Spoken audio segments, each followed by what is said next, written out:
Bom dia. Bom dia, são 6h30.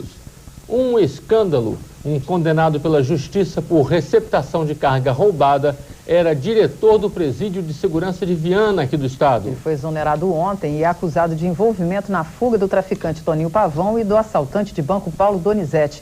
O secretário de Justiça em exercício disse que a contratação foi feita no governo passado e só ontem a secretaria soube da vida do ex-diretor. A reportagem completa vocês acompanham no Bom Dia de hoje. E mudanças no Tribunal de Contas. Ontem foi eleito novo vice-presidente, o conselheiro Elcide Souza. Ele fica no lugar de Mário Moreira, que não quis assumir. Mário Moreira é um dos envolvidos na denúncia de corrupção que atinge outros 4 conselheiros. A gente vai falar sobre isso já já. E mudanças também no Cine, o Sistema Nacional de Empregos, aqui do Espírito Santo. A intenção é reestruturar o sistema, atrair mais empresas e oferecer mais vagas no mercado de trabalho. Hoje no Bom Dia, uma entrevista sobre esse assunto e ainda as ações do governo na proteção ao meio ambiente e a agenda do esporte para o fim de semana. Antes, as principais manchetes dos jornais de hoje. Começando pelo jornal Notícia Agora, que traz uma má notícia. Remédios até 12% mais caros esse mês. Nessa foto, família de menor faz velório na porta do palácio, um protesto. Temos aqui no jornal A Gazeta a notícia sobre o falso diretor. O condenado dirigiu presídios do estado por 19 meses. O ex-diretor foi acusado de ter facilitado fuga em 2003. Passagem do Transcol pode ir para R$ 1,93. Barraco desaba e medo domina os morros. E na foto uma senhora que fraturou as 2 pernas após escorregar na lama do seu quintal. Pois é, ladrão se dá mal, tenta assaltar uma casa que estava vazia e acaba sendo preso pela polícia. Foi ontem à tarde em Jardim da Penha, aqui em Vitória. A polícia fechou o cerco ao bandido. Helicóptero, bicicleta, viaturas e até um barco foram usados. 20 policiais participaram da perseguição. O assaltante entrou nessa casa em Jardim da Penha. Conseguiu se esconder, mas foi encontrado pelos PMs. A polícia recebeu uma ligação anônima dizendo que 2 homens suspeitos estavam circulando pela rua. Quando os policiais chegaram, viram um deles pular o muro e então começaram a perseguição. Houve troca de tiros. O bandido foi encontrado dentro da fossa da casa. Ele falou que o objetivo dele era entrar na residência para roubar qualquer objeto de valor no local. A casa estava vazia. De acordo com a dona do imóvel, o inquilino mudou há 15 dias porque foi assaltado. E a família dela já não mora mais aqui pelo mesmo motivo. A casa foi invadida 6 vezes. Por medida de precaução, a gente preferiu se mudar. Porque o fundo da casa se dá com um canal. E aqui a falta de segurança é grande. Porque o bandido chega pela maré e sai por lá mesmo. E como a gente já disse no início do jornal, um condenado pela justiça por receptação de cargas era diretor de presídio aqui no estado. Comandava o Mosesp 1, presídio de segurança média de Viana. Anderson Dalla Bernardina também pode estar envolvido na fuga de Toninho Pavão. Ele dirigiu a penitenciária de segurança máxima por algum tempo antes do traficante fugir. Até ontem, o diretor trabalhava normalmente e era responsável por mais de 200 presos. No Mosesp 1, em Viana, estão 263 presos. E o responsável por vigiá-los, o diretor do presídio, era um homem que em 2000 foi condenado pela Justiça de São Paulo por receptação de produtos roubados. De acordo com a Secretaria de Justiça do Espírito Santo, o diretor do presídio, Anderson Dalla Bernardina, foi condenado a 3 anos e meio, mas só ficou preso 94 dias porque conseguiu um habeas corpus. Desde 2002, ele trabalha no sistema penitenciário do estado. Em depoimento à Comissão de Sindicância da Secretaria de Justiça, agentes penitenciários afirmaram que o diretor tem ligação com parentes do traficante Toninho Pavão e teria facilitado a fuga do traficante. Toninho Pavão e o assaltante de banco Paulo Donizete fugiram em maio do ano passado. Saíram pela porta da frente do presídio considerado de segurança máxima. Roubaram um avião para deixar o estado. A aeronave foi encontrada no Paraná. Na época, 19 pessoas foram exoneradas. O diretor interino, Anderson Dalla Bernardina, foi transferido para outro presídio dias antes da fuga. Ele foi demitido pelo subsecretário de Justiça. Sérgio Abudib disse que quem contratou um condenado da Justiça para dirigir um presídio foi o governo passado. E a atual administração não tem culpa. Nós temos a prática de investigar e analisar a vida pregressa de todos aqueles que ingressam no sistema, especialmente nos cargos de direção. Como esse costume não seria aplicado àqueles que já estavam no sistema. Quando você muda um governo, você não exonera todas as pessoas que você encontra, até porque existe um processo onde você vai avaliando as pessoas. Isso é uma situação técnica. A área prisional, ela não deve ser tratada politicamente, ela deve ser tratada tecnicamente. E para nós também foi uma surpresa a existência de diretor com esse tipo de condenação. Nós não concordamos com isso e por isso estamos fazendo a sua exoneração. Pois é, e o Cine, o Sistema Nacional de Empregos, vai passar por uma reestruturação. A intenção é ampliar o número de vagas e oferecer trabalho também para mão de obra melhor qualificada. Hoje o Cine atende basicamente trabalhadores de menor escolaridade. A gerente de Trabalho e Renda do Governo do Estado, Maria Leônia Piccoli, dá outras informações ao vivo. A repórter Juliana Vanza. Juliana. Marisa, hoje a maioria dos trabalhadores que procuram o Cine tem até o 1º grau completo, mas a intenção é ampliar as vagas para o trabalhador de qualquer escolaridade. Como você disse, a gente conversa agora com a gerente de Trabalho e Renda do Cine. Por que essa mudança? Houve uma demanda? Ou trabalhadores de outros graus de escolaridade estão procurando o Cine, a procura de emprego? É porque a gente sabe que o Cine, ele deve atender a todos os trabalhadores, né? Seja de nível de escolaridade mais baixo ou de nível de escolaridade, né, de nível superior. Hoje o Cine, ele tem como objetivo a implementação do programa de seguro-desemprego e intermediação de mão de obra do trabalhador, né? E essas ações são desenvolvidas pela Secretaria de Estado do Trabalho e Ação Social através de convênio firmado com o Ministério do Trabalho e Emprego e é desenvolvida em parceria também com as prefeituras, né, com os municípios. Mas o que acontecia antes? A maioria dos trabalhadores, como a senhora disse, a maioria dos trabalhadores que procuravam o Cine tinha até o 1º grau completo. Isso não está acontecendo mais? Outros trabalhadores estão procurando o Cine? Sim, claro, há uma demanda assim, de todos os níveis de trabalhadores e nós pretendemos atender a todos, ampliar esse atendimento. Nós encontramos, né, o Cine em situação de desestruturado. O Estado estava inadimplente com o governo, junto ao Ministério, com o governo federal, e o ano de 2003 foi um ano assim, de acerto de contas, em função de pendências de prestações de contas, né, desde 2000, que na área de qualificação profissional. Houve dificuldade também, 2003 foi um ano crítico, muito desemprego, altos índices de desemprego. Houve dificuldade para colocar esse trabalhador que procurou o Cine no mercado de trabalho? Nós colocamos na medida que a gente conseguiu, que o Cine conseguiu captar as vagas no mercado. Houve uma série de dificuldades em função, como eu já disse, da desestruturação dos Cines, com relação a recursos humanos, a equipamento, informatização. Hoje, por exemplo, só o Cine do Posto de Vitória é que se encontra informatizado. E a nossa intenção, a intenção do governo é informatizar todos os Cines do Estado, que hoje são 13, localizados na Grande Vitória, com exceção de Fundão, na região sul, Anchieta e Cachoeiro, de Itapemirim, Aracruz, Linhares, São Mateus, Colatina, Nova Venécia, na região norte do estado. E nesse caso também, com relação ao Cine, só o Cine de Vitória, por enquanto, vai ficar funcionando? Não, todos os Cines estão fazendo atendimento de inscrição do trabalhador e intermediação dessa mão de obra no mercado, bem como a captação de vagas. Quantos trabalhadores, desculpa interromper, quantos trabalhadores procuraram o Cine no ano de 2003 e quantos conseguiram vagas no mercado de trabalho? Olha, no ano de 2002 e 2003, aproximadamente 116 mil trabalhadores procuraram o Cine para inscrição. Colocamos no mercado 18.600 trabalhadores nesses 2 últimos anos. E nesse caso, qual é a dificuldade em se colocar no mercado de trabalho esse trabalhador? Faltam vagas? Falta qualificação desse trabalhador? De tudo um pouco, né? É a baixa qualificação do trabalhador, né? Com baixa escolaridade, é a oferta de vagas, né? Pelo mercado, enfim. E isso foi somado também à desestruturação do Cine. Então, tudo somado, a gente encontrou dificuldade de fazer um maior número de colocações no mercado. Existe também uma dificuldade com relação ao cadastramento das empresas, as empresas estarem procurando o Cine para oferecer as vagas? Ainda há uma baixa procura, assim.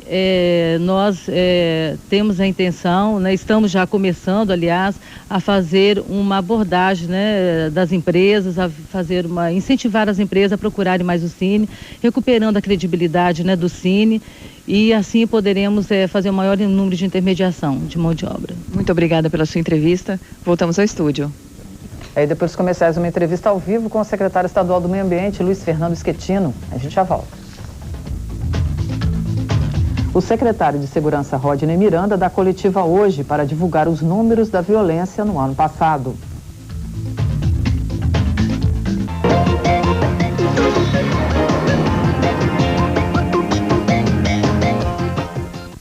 A chuva que caiu essa semana mostrou que o descuido com o meio ambiente pode trazer consequências graves. A ocupação desordenada das encostas e também do curso dos rios acabaram provocando alagamentos graves e deslizamentos de barreiras. Um desses deslizamentos provocou a morte de uma pessoa em Vila Velha. O secretário estadual do Meio Ambiente, Fernando Schettino, está aqui para comentar, inclusive, como é que está a situação em todo o Espírito Santo. Não é só a Grande Vitória que tem problema. Secretário, bom dia. Bom dia, Marisa. Bom dia, Torinho. Bom dia a todos os telespectadores. Gostaria que o senhor analisasse essa situação, de como é que está a situação no Espírito Santo. Olha, nós vivemos um momento difícil, né? As pessoas desabrigadas, um momento em que o desespero bate em todas as pessoas, né? As administrações se movimentam, tem o estado de emergência, mas eu acho que esse momento é o momento para se refletir e se pensar o que se vai fazer depois que passar esse momento para que outras possibilidades dessa passem a ter cada vez mais controle,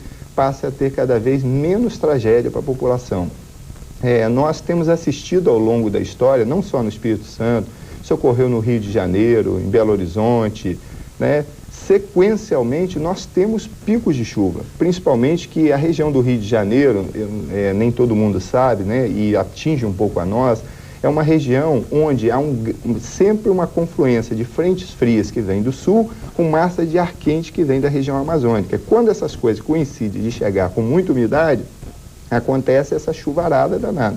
Agora, o que é que nós vivemos? Nós vivemos ainda uma falta de entendimento de que o desmatamento, a aração de morro abaixo, as estradas vicinais que aterram nossos rios, de que toda essa ocupação desordenada, loteamentos com a pedra que está escrita que vai cair lá, isso vai trazer consequências para todos nós. Secretário, a gente tem falado muito sobre esse assunto aqui no Bom Dia ao longo dessa semana, inclusive foi falado que essa chuva, pela intensidade e número de horas, teria sido a maior dos últimos 50 anos. O senhor está falando desse desequilíbrio, né, ambiental aí, forçado pela urbanização e tal.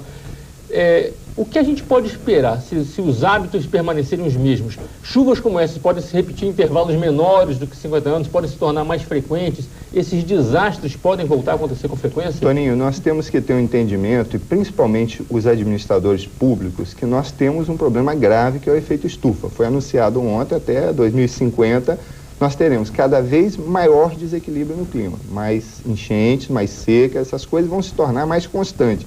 Como na Rússia se tem lá um ministério para atendimento das tragédias, nós vamos ter que criar responsavelmente nos municípios, nos estados, no governo federal, estruturas apropriadas, orçamentos, pessoas qualificadas para nós fazermos esse trabalho. Tem trabalhos que não se tem como mudar muito a maioria das coisas, mas muitas coisas têm como serem evitadas. Por exemplo? Eu só queria mostrar, Marisa, eu trouxe aqui, por exemplo, olha, isso aqui são dados de 30 anos de vazão do Rio Castelo, né? Então nós temos aqui, de tanto em tanto, temos picos, né? Normalmente a vazão 30 metros cúbicos por segundo, tem pico aqui de 100 metros cúbicos por segundo, então isso vai trazer problema. Agora um de 50, um de 60, nós podemos evitar muitas questões. Por exemplo, as nossas redes de drenagem, como andam? Eu andei por aí esses dias observando quantas estão entupidas com lixo. Não, só um minutinho, eu só queria entender um pouquinho melhor, antes dessa questão da consequência, por que choveu tanto? Isso é fruto de um desequilíbrio ambiental também, esse volume de chuva? A questão das chuvas no Espírito Santo, nós temos duas confluências de chuva. As massas de ar frio que vem do polo, que são a maioria das chuvas que caem no nosso estado, e a chuva de convecção, as chuvas que evaporam, por isso que chove muito na região de montanha. Nossa região de montanha chega a chover em torno de 150 dias por ano, enquanto no sul e no norte em torno de 90 dias por ano. Quando coincide ou de estacionar uma frente fria dessa que vem por alguma razão, né, tem um centro de alta pressão que para isso, ou que coincide de que essas chuvas de convecção com essas que vêm do sul coincidem, nós temos um aumento muito grande dessa quantidade de água que cai nesse momento. Então, isso, nós, de tempo em tempo, há uma coincidência dessas. E essas coincidências nós teremos que tratar. A Marisa perguntou como fazer isso. Primeiro, nós temos que dar uma estudada na ocupação que nós estamos fazendo. Em algumas áreas, nós temos como melhorar a ocupação. Deve desocupar essas áreas? Desocupar algumas áreas, do Rio Marinho, por aquelas áreas mais críticas, fazer programas de médio e de longo prazo, né? Uma coisa importante, hoje, nós estávamos comentando aqui, tem gente que joga até poltrona dentro desses canais, até carro velho. Nós temos que fazer um trabalho de educação ambiental com as pessoas. E uma coisa importante, nas encostas, a estrutura do solo, nós temos a rocha, depois temos um horizonte que nós chamamos de C, onde são areias, e depois vem o horizonte B, o horizonte A. Se as pessoas cortam esse horizonte C, ele é extremamente fácil de ser rompido, porque quando chove, ao encharcar o solo de água, cada metro cúbico de solo praticamente aumenta 1 tonelada de peso. Então, esse horizonte C é como se fosse um vidro, ele quebra-se facilmente. Então, tem que identificar essas áreas, ver se é possível fazer obras de engenharia. As que não forem, tem que tirar as pessoas. A Secretaria de Meio Ambiente, ela pode coordenar isso? Como é que a Secretaria pode trabalhar junto com as prefeituras? Eu acho que a Secretaria de Meio Ambiente pode ajudar, por exemplo, quando nós fizemos agora um processo de municipalização. O trabalho de educação ambiental, o trabalho de parceria no sentido de identificar essas áreas de risco. Agora, é fundamental que tanto os municípios como o Estado tenham uma política definida onde se estabeleçam estudos das redes de drenagem, esses estudos de ocupação e, fundamentalmente, entenda que esses processos vão continuar ocorrendo, talvez, como o Torinho disse, numa intensidade cada vez maior e mais frequente. Secretário, que ações a Secretaria de Meio Ambiente já começa a tomar a partir de agora, então, em termos de Estado e também em conjunto com os municípios? Olha, fundamentalmente nós vamos ter que trabalhar na questão da educação ambiental. Um trabalho que precisa ser feito e todos têm que colaborar são o loteamento. Nós não podemos continuar implantando loteamentos de qualquer maneira, como em muitas áreas tem sido implantada. Loteamento, a gente tem informação que tem locais que se vende lote a R$500. O Estado vai fazer uma ação junto aos municípios, então? Os municípios teriam que cuidar disso. Pelo visto, não estão cuidando. Então, o Estado vai forçar uma relação com os municípios? Nós, Estados, exatamente, vamos procurar conversar com os municípios, estabelecer parceria de modo que haja um entendimento. Mas isso é necessário que cada um assuma a responsabilidade de cumprir o papel que lhe cabe. Ok, secretário, muito obrigado por sua participação, suas informações importantes aqui no Bom Dia. E veja a seguir, hortigranjeiros vendidos no Espírito Santo passam a ter selo de qualidade do Inmetro. A gente já volta com os detalhes. As prefeituras de Vitória e da Serra realizam nesse fim de semana o projeto Praia Limpa, com distribuição de sacolas de lixo. Olá.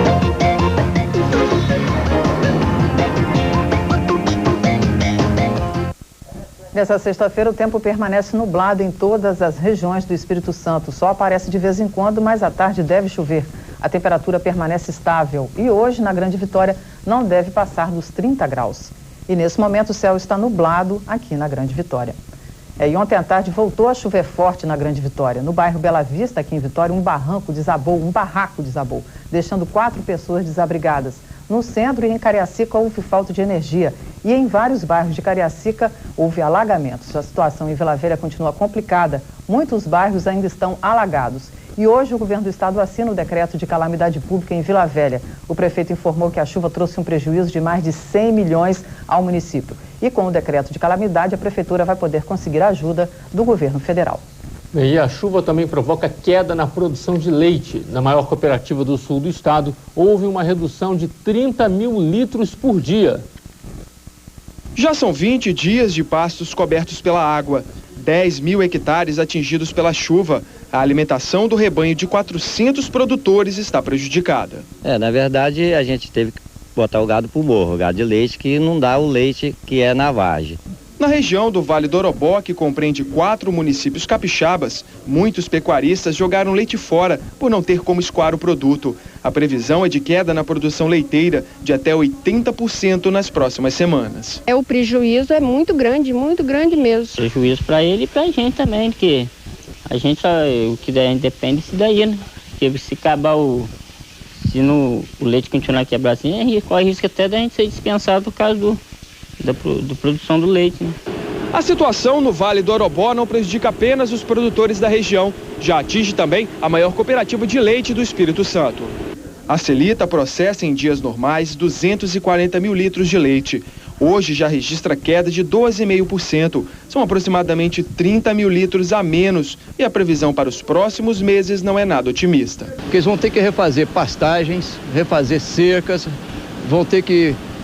O próprio gado, não se alimentando adequadamente, ele vai ter problema de cio. Então a produção do ano que vem, que desse mesmo gado, dessa vaca que está dando leite agora, vai ser afetada. Então talvez essa consequência aí perdure por 1 ano e meio, até 2 anos.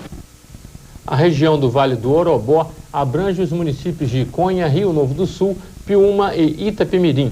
Amanhã, os produtores rurais desses municípios vão se reunir para discutir a situação. O governador Paulo Artung e os secretários de Estado da Agricultura e Transportes foram convidados para a reunião. E 25 tipos de hortigranjeiros produzidos aqui no Espírito Santo já estão sendo comercializados com o selo do Inmetro. O selo traz informações da procedência e também atesta a qualidade do produto. Seu Elton tem 36 anos e há 10 investe na produção de hortaliças. Este ano resolveu apostar no quiabo e nos 2 hectares plantados, em 3 meses deve colher quase 17 toneladas do fruto. Mas os tempos mudaram e o homem acostumado com a vida simples na roça agora começa a se preparar para a modernidade. O selo vai indicar qual o produto e a qualidade dele. Então, quer dizer, isso é muito interessante, que às vezes um produto de má qualidade, no caso de hoje, confunde com um produto de boa qualidade. E o selo vai identificar esse produto. A exigência do selo é do Inmetro e já está valendo, mas vai ser cobrada por etapas. Até o fim deste mês, 8 tipos de legumes e frutas vão ter que ter um selo como este. Até o fim de março, todos os 25 produtos hortifrutigranjeiros comercializados na Ceasa do Espírito Santo também vão ter que cumprir a determinação do Inmetro. O rótulo que vai ter que ser colado nas caixas dos produtos é padronizado e vai conter informações sobre a procedência dele, com o endereço completo, inscrição do produtor, quantidade e data do embalamento. Todo produto que automaticamente entrar na Ceasa, ele terá que ter uma fiscalização. Então, o produto ele não pode ser comercializado no comércio de Cachoeiro e do sul do estado se não entrar na Ceasa com todas essas especificações garantidas. A medida já está agradando os produtores da região de Cachoeiro, que já pensam até em conquistar novos mercados. De repente nós vamos mandar até para São Paulo, né? Belo Horizonte, que vê quanto vai. Aí vai, de por diante, vai começar a melhorar o mercado para o produtor que trabalha certinho. O secretário de Agricultura de Cachoeiro informou que na próxima segunda-feira será realizada uma reunião com os produtores para discutir a medida. A fiscalização do selo será feita pela Secretaria de Agricultura em parceria com o INCAPER e o IDAF. Em 2003, o consumidor brasileiro mudou de hábitos e diversificou gastos. É o que mostra uma pesquisa da Fundação Getúlio Vargas, realizada em 12 capitais. Algumas mudanças surpreenderam os pesquisadores. Veja a reportagem do Jornal da Globo. Na hora das compras, o comportamento está bem mais comedido. Só compro só o necessário. Antigamente você levava o carrinho cheio, hoje não dá nem para levar metade. A retração do consumo segurou a inflação em 2003, que fechou em 8,17%, segundo a FIPE, abaixo de 2002. 8%, na verdade, é muito mais explicado pela parte dos preços administrados, as tarifas públicas, do que pelo comportamento da procura do setor privado. Os aumentos nas tarifas de telefone, energia elétrica e transporte engoliram uma grande fatia da renda do brasileiro no ano que passou. Ainda é aqui no supermercado que o trabalhador deixa grande parte do salário, mas o comportamento na hora de comprar não é mais o mesmo. É o que revela uma pesquisa feita com 14 mil famílias em 12 capitais. Agora, na média, o brasileiro gasta mais com internet e TV a cabo do que com arroz e feijão. O levantamento também comprova que as tarifas administradas andam pesando mais no orçamento doméstico. Em 2000, representavam 10,85% dos gastos. Em 2003, 13,75%. Com menos dinheiro, o brasileiro teve que economizar no transporte. Em 2000, esse item consumia 13,95%. Em 2003, 11,72%. Mas o trabalhador que perdeu perto de 10% do poder aquisitivo no ano passado pode contar com mais dinheiro em 2004, diz este economista. Muito provavelmente você vai ter uma melhora, né? Inclusive no salário, no emprego e no salário. Também a massa de rendimentos cresce e isso faz com que o comércio venda mais. E a seguir, mudança de vice no Tribunal de Contas, o sucesso do programa Universidade para Todos e ainda a agenda do esporte para o fim de semana. Até já. Vai ser realizado hoje o leilão dos equipamentos da Braspérula. Parte do dinheiro será usada para pagar dívidas trabalhistas.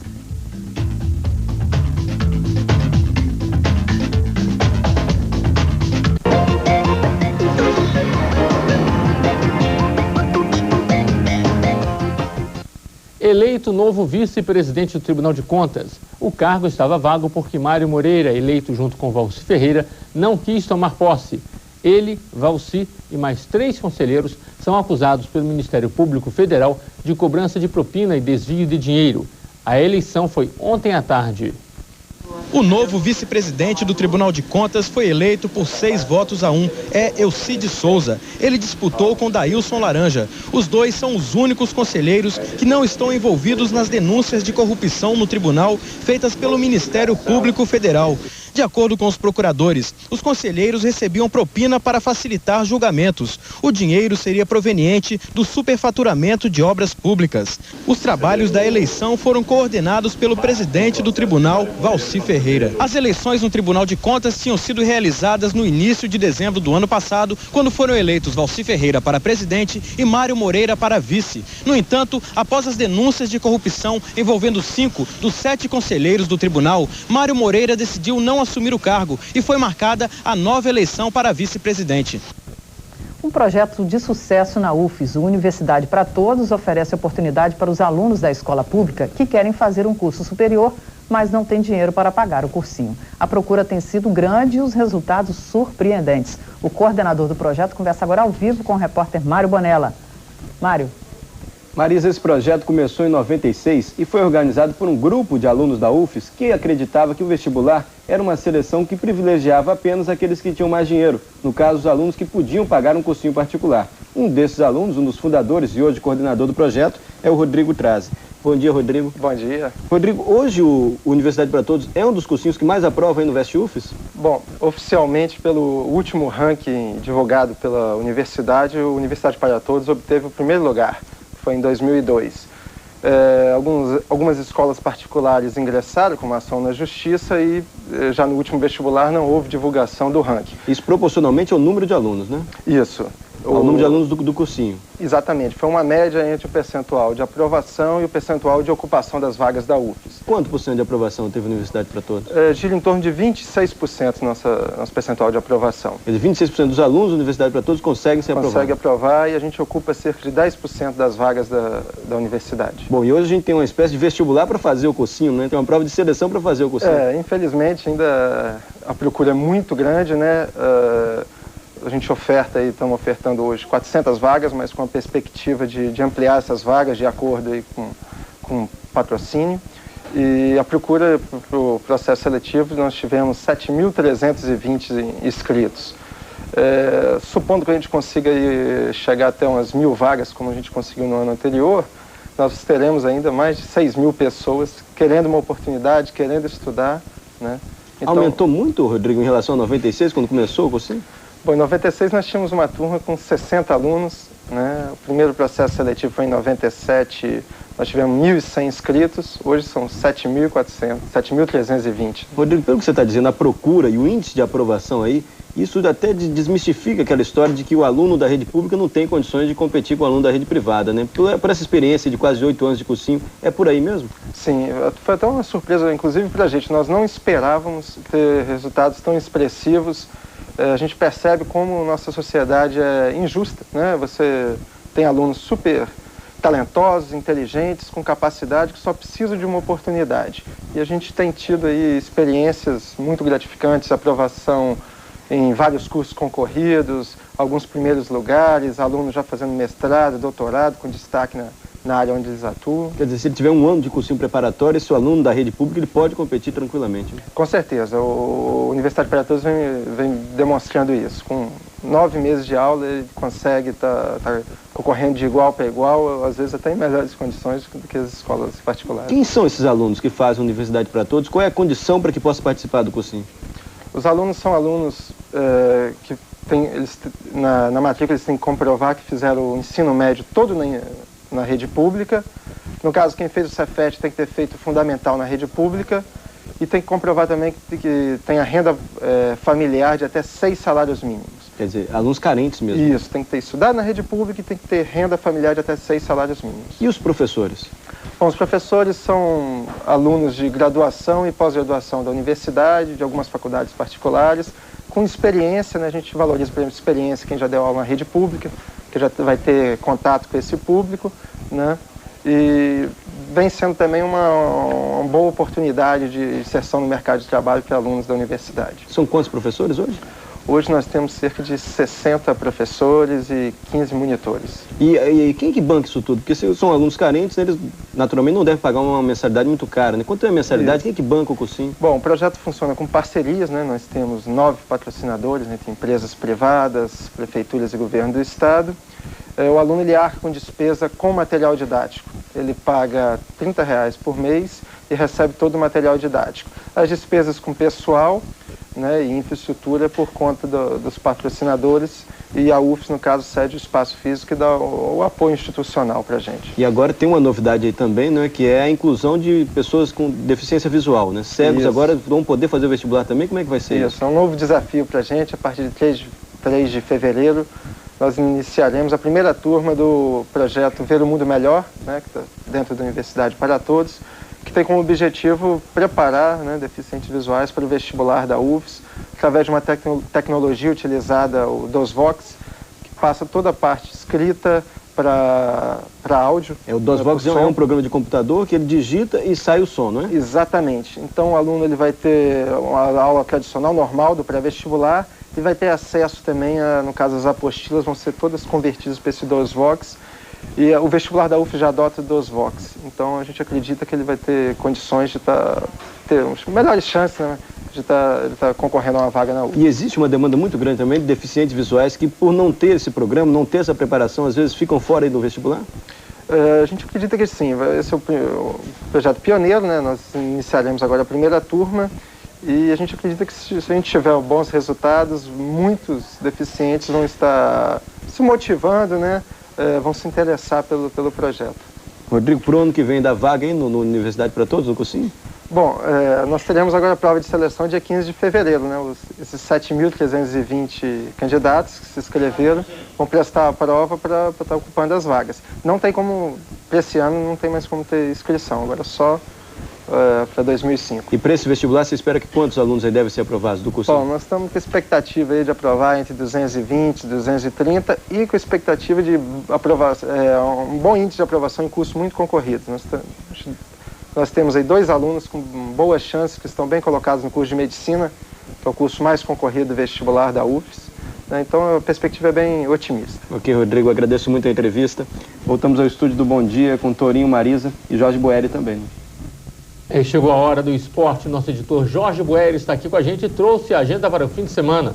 Bom dia, Boeri. Bom dia, Torinho, Marisa, bom dia. Bom dia a todos. Bom, Torinho, a gente tem uma agenda já sendo retomada em função das competições de verão em várias arenas montadas pelo estado. O destaque fica para o futebol de areia neste fim de semana, com transmissão ao vivo pela TV Gazeta. A decisão da Copa Vitória de Futebol de Areia será neste sábado a partir das 8 da manhã na Arena de Camburi. Vão decidir Itapuã de Vila Velha e Alcatraz de Vitória. As semifinais aconteceram ontem à noite. Itapuã venceu a partida, que fez o Alcatraz também, então os dois vão fazer a decisão neste sábado com transmissão ao vivo, eu repito, da TV Gazeta. Lembrando que jogadores da seleção capixaba e da seleção brasileira também disputam este campeonato, o que dá a esta competição uma importância ainda maior. Temos o Rally com largada também amanhã às 10 da manhã, ali ao lado da Arena de Camburi. É o 2 dias off-road com jipes, com motos, e são competições fora de de estradas asfaltadas, né? Off-road quer dizer fora de estradas, quer dizer, vão percorrer trilhas com largada em Vitória, vão até Guarapari e no domingo voltam para a Barra do Jucu. Temos o circuito ainda 2003 do bodyboard Capixaba, a última etapa acontecendo neste fim de semana na Barra do Jucu. Ela vale também pela abertura do calendário de verão. O duatlo aquático vai ser aberto no fim de semana, o circuito estadual 2004 em Três Praias, Guarapari. Será domingo às 9h30 da manhã. A Copa Gazetinha também entra na fase final. As finais gerais da competição começam hoje na cidade de Santa Maria de Jetibá. Serão 52 equipes em 4 categorias. E mais uma vez, como acontece todo ano, os olheiros, né, de todo o Brasil estarão lá em Santa Maria observando os jovens valores capixabas que não ficam aqui por falta de estrutura do nosso futebol. Lamentavelmente, todo ano, a melhor safra nossa vai embora para outros estados. Temos o tênis também abrindo seu calendário de competições 2004 com o torneio de férias. O pessoal nem de férias descansa, né? São mineiros, cariocas e capixabas que vão disputar esse torneio nas quadras da Enseada do Suá, em Guarapari, até o dia 19. E temos também, para a galera que gosta de esportes radicais, o skate, que acontece em Vila Velha neste sábado, a partir das 8 da manhã, no estacionamento do Habib's, ali próximo à saída da Terceira Ponte. Então, como se vê, a agenda já começa com muita movimentação, principalmente na praia. Boera, você fez um breve comentário sobre a questão da Copa Gazetinha, os talentos capixabas que vão embora, né? A gente tem feito entrevistas com frequência aí com jogadores que estão nas divisões de base do Fluminense, do Cruzeiro, do Flamengo e até mesmo indo para o exterior jogar futebol. Isso não está sendo discutido em termos de cúpula aqui no estado, os clubes, a federação de futebol, eles não discutem isso? Quer dizer, nós estamos perdendo realmente cada vez mais jogadores de talento e o nosso futebol não se renova. Quer dizer, quando tenta renovar, é trazer um jogador aposentado como o Túlio para cá para jogar uma semana, 2 semanas. Quer dizer, o bom do futebol capixaba está indo embora. Com certeza. Esse, Toninho, já virou um lenga-lenga, né, nos bastidores do futebol capixaba. A imprensa vive falando isso todos os dias. Alguns clubes, pouquíssimos clubes, se preocupam com as divisões de base e a maioria vai mesmo embora porque ninguém hoje tem orgulho de jogar nos clubes capixabas. Lamentavelmente, a maioria não dá condição para os seus jogadores, para os jovens talentos. As famílias, né, os pais e as mães não pensam em colocar os seus filhos nos times capixabas e isso vai causando esse êxodo, né, constante e anual dos nossos principais talentos. Não há nenhum tipo de providência de federação, de grandes clubes interessados em resolver isso não. Às vezes as pessoas preferem até criticar a Copa Gazetinha. Pois é. É como se criticasse o mar pela existência dos peixes, né? Um torneio importante como a Gazetinha hoje faz a alegria dos grandes clubes do Brasil. Exatamente. E a tristeza do futebol capixaba. E poder estar aproveitando essa safra que é revelada anualmente, né? Pois é, agora para manter esses jogadores aqui, Torinho, é preciso passar por uma reformulação. A Federação de Futebol tem que impor as regras, moralizar o futebol, os clubes têm que acreditar na federação, dar um voto de confiança e saberem que sem estrutura eles não vão chegar a lugar nenhum. Então, enquanto não houver esse orgulho do capixaba de permanecer aqui, eles vão embora mesmo. Já que a gente falou rapidamente dessa questão do reforço dos clubes, né? Estamos naquele momento aí que os jornais, as colunas esportivas ficam vibrando em torno dos troca-trocas entre os clubes, né? Quem está se reforçando melhor? Quem vai sair na frente agora para os campeonatos regionais de 2004? Bom, Tony, a grande contratação foi mesmo o Rivaldo pelo Cruzeiro. E essa contratação está sendo comparada às grandes contratações do passado. Por exemplo, a imprensa mineira diz que a contratação do Rivaldo pelo Cruzeiro significa mais ou menos como o Jairzinho contratado na década de 70 pelo Cruzeiro, depois o Tafarel, o tetracampeão mundial pelo Atlético Mineiro. A grande contratação do momento é o Rivaldo pelo Cruzeiro. O Edilson, que está fazendo o joguinho com o Flamengo, né, e está até com risco de rescisão de contrato, existe um papo que ele vai para o Palmeiras. O Romário tentando trazer os amigos para o Fluminense, agora o Euler não vai ficar porque foi descoberta uma contusão no jogador. O Marcelinho disse que voltará a ser feliz no Vasco da Gama depois do calote das Arábias, né? Então, os times do Rio continuam apostando nos fichas já talentos do passado. Tem até a previsão de um capixaba aí para o Flamengo. É verdade. O lateral Nielsen, que era desportiva, que começou na desportiva, nas divisões de base. Jogou no Serra também? Jogou no Serra, em clubes de fora também, Portuguesa e Juventude. Ele vai passar 15 dias fazendo testes no Flamengo. Se for aprovado pelo técnico Abel Braga, ele vai ser contratado. Pelo menos no exame médico, ele fez diferente do Euler, foi aprovado. Seria o segundo capixaba, que o Fabiano Heller já renovou. Os clubes do Rio estão nos velhos talentos, mas também estão de olho aqui nos clubes capixabas, nos que surgem aqui. Seleção brasileira, falando nos jovens, agora a seleção brasileira pré-olímpica. A seleção sub-23, que tenta a vaga na Olimpíada, faz hoje o seu segundo jogo pelo torneio, com transmissão ao vivo aqui pela TV Gazeta, jogará contra o Paraguai e o técnico Ricardo Gomes faz uma modificação. Ele sai do esquema 4-3-3 que adotou contra a Venezuela e vai para o esquema 4-4-2 contra o Paraguai. Aí sai o atacante Daniel Carvalho, entra o meia Fábio Rockenbach. O Brasil então mais cauteloso contra o Paraguai, que é um time que merece mais respeito do que a Venezuela. Ontem à noite, Torinho, é bom lembrar que o Equador venceu a Colômbia por 1-0 e a Argentina não passou de um pálido 0-0 contra o Peru. Portanto, o Brasil, nessa primeira rodada, é a equipe de melhor aproveitamento. Fez 4-0 na Venezuela, o Chile fez 3-0 no Uruguai. O Brasil, então, é o time de melhor aproveitamento na primeira rodada, envolvendo os dois grupos do pré-olímpico. Só lembrando, 11, que horas que vai ser? 11h10. 11h10 Vamos ver se dessa vez o Brasil vai decolar rumo a uma medalha, né? Tão sonhada medalha na Olimpíada. E domingo, 5 da tarde, contra o Uruguai. Tá ok, Boério. Tá ok, Boério. Muito obrigado aí por sua participação, pelas informações aqui no Bom Dia. Bem, são 7h13 e o Bom Dia dessa sexta-feira vai ficando por aqui. Bom dia para você. Bom dia, bom fim de semana e até segunda.